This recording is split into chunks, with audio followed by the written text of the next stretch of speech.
Uranium ভান্ডার ঘিরে কড়া নিরাপত্তা, সম্ভাব্য মার্কিন অভিযানের আশঙ্কায় ভূগর্ভস্থ স্থাপনা সুরক্ষিত করছে ইরান।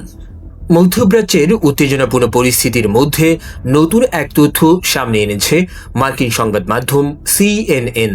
প্রতিবেদন অনুযায়ী যুক্তরাষ্ট্রের সম্ভাব্য সামরিক অভিযানের আশঙ্কায় ইরান তাদের প্রায় বোমা তৈরির উপযোগী উচ্চমাত্রায় সমৃদ্ধ ইউরেনিয়াম মজুদের ভূগর্ভস্থ স্থাপনাগুলোর নিরাপত্তা আরও জোরদার করেছে।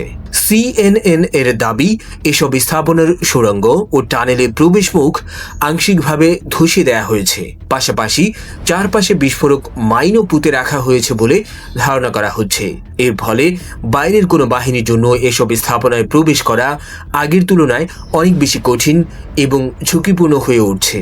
প্রতিবেদনে বলা হয়, সাম্প্রতিক সময়ে যুক্তরাষ্ট্রের কিছু মহলে ইরানের সমৃদ্ধ ইউরেনিয়াম বাজেয়াপ্ত করার জন্য সম্ভাব্য সামরিক পদক্ষেপ নিয়ে প্রকাশ্যে আলোচনা শুরু হওয়ার পরই তেহরান এই প্রতিরক্ষা ব্যবস্থা গ্রহণ করেছে।